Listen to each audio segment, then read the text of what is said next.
الحمد للہ رب العالمین والصلاة والسلام علی خاتم النبیین اما بعد فاعوذ باللہ من الشیطان الرجیم بسم اللہ الرحمن الرحیم يسألونك ماذا أحل لهم قل أحل لكم الطيبات وما علمتم من الجوارح مكلبين تعلمونهن مما علمكم الله فكلوا مما أمسكن عليكم واذكروا اسم الله عليه واتقوا الله ان اللہ سریع الحساب۔ ترجمہ: اے حبیب، تم سے پوچھتے ہیں کہ ان کے لیے کیا حلال ہوا؟ تم فرما دو کہ حلال کی گئی تمہارے لیے پاک چیزیں اور ان شکاری جانوروں کا شکار جنہیں تم نے شکار پر دوڑاتے ہوئے شکار کرنا سکھا دیا ہے۔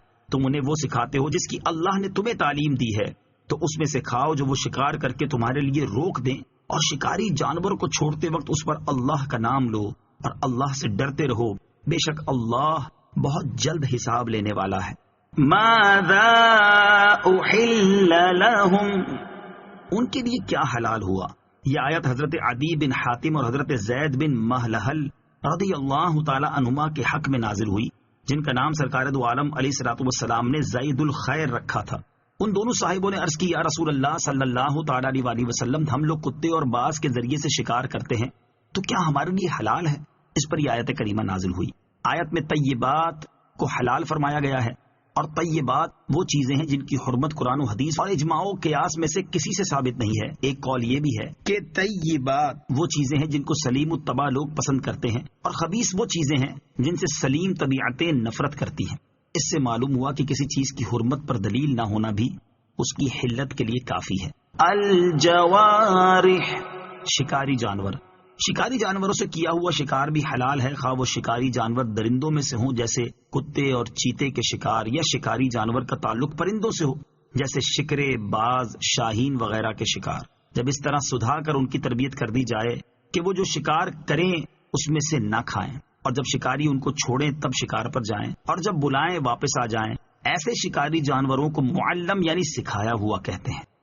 مما امسکن علیکم، جو وہ شکار کر کے تمہارے لیے روک دیں، یعنی تمہارے سدھائے ہوئے شکاری کتے یا جانور جب شکار کر کے لائیں اور اس میں سے خود کچھ نہ کھائیں تو اگرچہ جانور مر گیا ہو تب بھی حلال ہے، اور اگر کتے نے کچھ کھا لیا ہو تو حرام ہے کہ یہ اس نے اپنے لیے شکار کیا، تمہارے لیے نہیں۔ آیت کا خلاصہ، آیت سے جو معلوم ہوتا ہے اس کا خلاصہ یہ ہے کہ جس شخص نے کتا یا شکرا وغیرہ کوئی شکاری جانور شکار پر چھوڑا تو اس کا شکار چند شرطوں سے حلال ہے۔ نمبر 1، شکاری جانور مسلمان یا کتابی کا ہو اور سکھایا ہوا ہو۔ نمبر 2، اس نے شکار کو زخم لگا کر مارا ہو۔ نمبر 3، شکاری جانور بسم اللہ اللہ اکبر کہہ کر چھوڑا گیا ہو۔ نمبر 4، اگر شکاری کے پاس شکار زندہ پہنچا ہو تو اس کو بسم اللہ اللہ اکبر کہہ کر ذبح کرے۔ اگر ان شرطوں میں سے کوئی شرط نہ پائی گئی تو حلال نہ ہوگا۔ مثلا اگر شکاری جانور معلم یعنی سکھایا ہوا نہ ہو، یا اس نے زخم نہ کیا ہو، یا شکار پر چھوڑتے وقت جان بوجھ کر بسم اللہ اللہ اکبر نہ پڑا ہو، یا شکار زندہ پہنچا ہو اور اس کو ذبح نہ کیا ہو، یا معلم یعنی سکھائے ہوئے جانور کے ساتھ غیر معلم یعنی نہ سکھایا ہوا جانور شکار میں شریک ہو گیا ہو، یا ایسا شکاری جانور شریک ہو گیا ہو جس کو چھوڑتے وقت بسم اللہ اللہ اکبر نہ پڑھا گیا ہو، یا وہ شکاری جانور مجوسی کافر کا ہو، ان سب صورتوں میں وہ شکار حرام ہے۔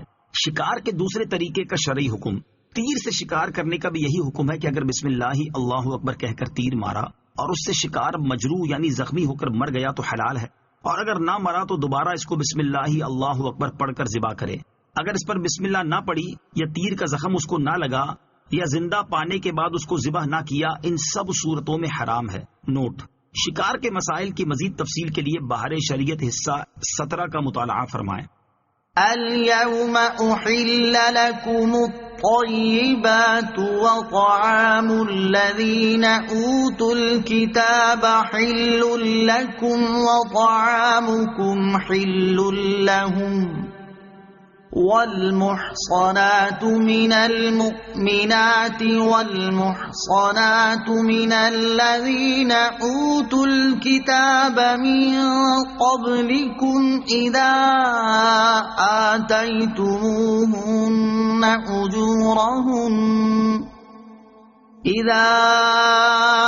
آتيتموهن أجورهن محصنين غير مسافحين ولا متخذي أخدان ومن يكفر بالإيمان فقد حبط عمله وهو في الآخرة من الخاسرين۔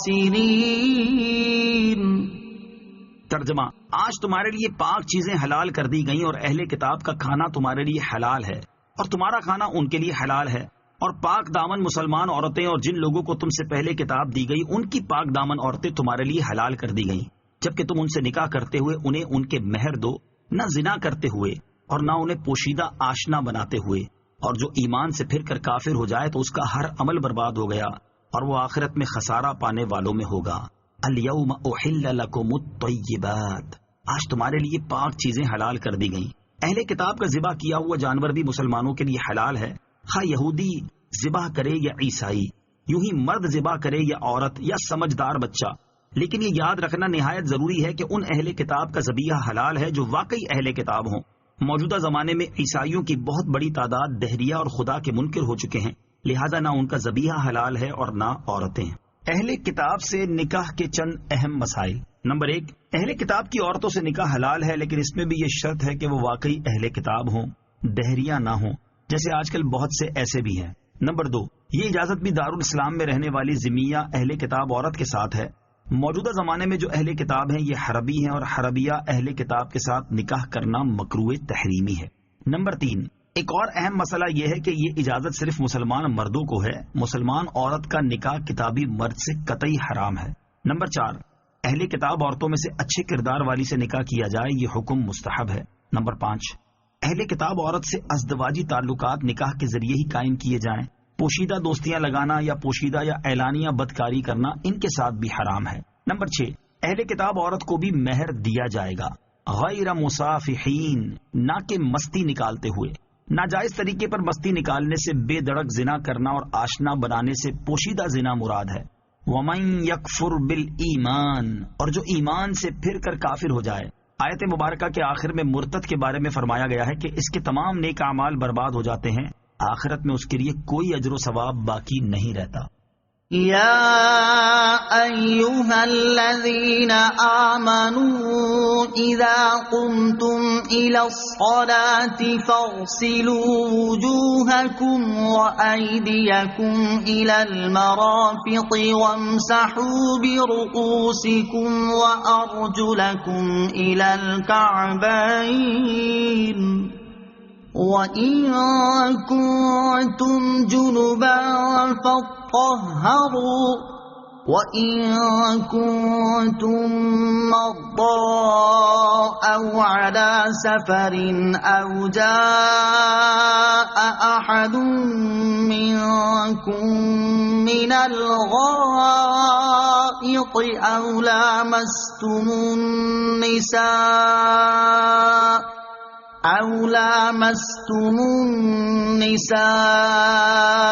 فَلَمْ تَجِدُوا مَاءً فَتَيَمَّمُوا صَعِيدًا طَيِّبًا فَامْسَحُوا بِوُجُوهِكُمْ وَأَيْدِيكُم مِّنْهُ مَا يُرِيدُ اللَّهُ لِيَجْعَلَ عَلَيْكُم مِّنْ حَرَجٍ وَلَٰكِن يُرِيدُ لِيُطَهِّرَكُمْ وَلِيُتِمَّ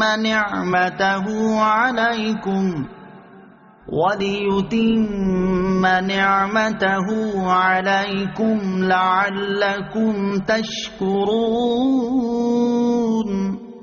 ترجمہ: اے ایمان والو، جب تم نماز کی طرف کھڑے ہونے لگو تو اپنے چہروں کو اور اپنے ہاتھ کوہنیوں تک دھو لو اور سروں کا بسا کرو اور ٹخنوں تک پاؤں دھو لو۔ اگر تم بے غسل ہو تو خوب پاک ہو جاؤ، اور اگر تم بیمار ہو یا سفر میں ہو یا تم میں سے کوئی بیت الخلاء سے آیا ہو یا تم نے عورتوں سے صحبت کی ہو اور ان صورتوں میں پانی نہ پاؤ تو پاک مٹی سے تیمم کر لو جو اپنے چہروں اور ہاتھوں کا اس سے مسح کر لو. اللہ نہیں چاہتا کہ تم پر کچھ تنگی رکھے، لیکن وہ یہ چاہتا ہے کہ تمہیں خوب پاک کر دے اور اپنی نعمت تم پر پوری کر دے تاکہ تم شکر ادا کرو. اذا قمتم الی الصلاۃ، جب نماز کی طرف کھڑے ہونے لگو. آیت مبارکہ میں وضو اور تیمم کا طریقہ اور ان کی حاجت کب ہوتی ہے اس کا بیان کیا گیا ہے. وضو کے فرائض، وضو کے 4 فرائض ہیں. نمبر 1 چہرہ دھونا، نمبر 2 کوہنیوں سمیت دونوں ہاتھوں کا دھونا، نمبر 3 چوتھائی سر کا مسح کرنا، نمبر 4 ٹخنوں سمیت دونوں پاؤں دھونا. وضو کے چند احکام. نمبر 1 جتنا دھونے کا حکم ہے اس سے کچھ زیادہ دھو لینا مستحب ہے کہ جہاں تک اعضائے وضو کو دھویا جائے گا قیامت کے دن وہاں تک اعضاء روشن ہوں گے. نمبر 2 رسول کریم صلی اللہ تعالی علیہ وسلم اور بعض صحابہ کرام ہر نماز کے لیے تازہ وضو فرمایا کرتے، جبکہ اکثر صحابہ کرام رضی اللہ تعالیٰ عنہم جب تک وضو ٹوٹ نہ جاتا اسی وضو سے ایک سے زیادہ نمازیں ادا فرماتے. ایک وضو سے زیادہ نمازیں ادا کرنے کا عمل تاجدار رسالت صلی اللہ تعالی علیہ وآلہ وسلم سے بھی ثابت ہے. نمبر 3 اگرچہ ایک وضو سے بھی بہت سی نمازیں فرائض و نوافل درست ہیں، مگر ہر نماز کے لیے جدا گانا وضو کرنا زیادہ برکت و ثواب کا ذریعہ ہے. بعض مفسرین کا قول ہے کہ ابتدائی اسلام میں ہر نماز کے لیے جدا گانا وضو فرض تھا، بعد میں منسوخ کیا گیا، اور جب تک بے وضو کرنے والی کوئی چیز واقع نہ ہو ایک ہی وضو سے فرائض و نوافل سب کا ادا کرنا جائز ہو گیا. نمبر 4 یاد رہے کہ جہاں دھونے کا حکم ہے وہاں دھونا ہی ضروری ہے، وہاں مسح نہیں کر سکتے. جیسے پاؤں کو دھونا ہی ضروری ہے، مسح کرنے کی اجازت نہیں. ہاں اگر موزے پہنے ہوں تو اس کی شرائط پائے جانے کی صورت میں موزوں پر مسح کر سکتے ہیں کہ یہ احادیث مشہورہ سے ثابت ہے. وَإِن كُنتُمْ جُنُوبًا، اور اگر تم حالت جنابت پہ ہو. جنابت کا عام فہم مطلب یہ ہے کہ شہوت کے ساتھ منی کا خارج ہونا. جنابت کے اسباب اور ان کا شرعی حکم. جنابت کے کئی اسباب ہیں. نمبر 1 جاگتے میں شہوت کے ساتھ اچھل کر منی کا خارج ہونا. نمبر 2 سوتے میں احتلام ہو جانا. نمبر 3 ہم بستری کرنا اگرچہ منی خارج نہ ہو. اس کا حکم یہ ہے کہ غسل کیے بغیر نماز پڑھنا، تلاوت قرآن کرنا، قرآن پاک کو چھونا اور مسجد میں داخل ہونا ناجائز ہے. جو کام جنابت کی حالت میں منع ہے حیض و نفاس کی حالت میں بھی منع ہوں گے. لیکن جب تک عورت حائضہ یا نفاس کی حالت میں ہے غسل کرنے سے پاک نہ ہوگی، جبکہ جنبی غسل کرنے سے پاک ہو جاتا ہے. اسی طرح حیض و نفاس کی حالت میں بیوی سے صحبت کرنا بھی منع ہے، جبکہ جنابت کی حالت میں صحبت کرنا منع نہیں. حیض و نفاس سے بھی غسل لازم ہو جاتا ہے. حیض کا مسئلہ سورہ بقرہ آیت نمبر 222 میں گزر گیا، اور نفاس سے غسل لازم ہونا اجماع سے ثابت ہے. اور تیمم کا بیان سورہ نساء آیت نمبر 43 میں تفصیل سے گزر چکا. مزید تفصیلات جاننے کے لیے فقہی کتابوں کا مطالعہ فرمائیں. صدق اللہ العظیم.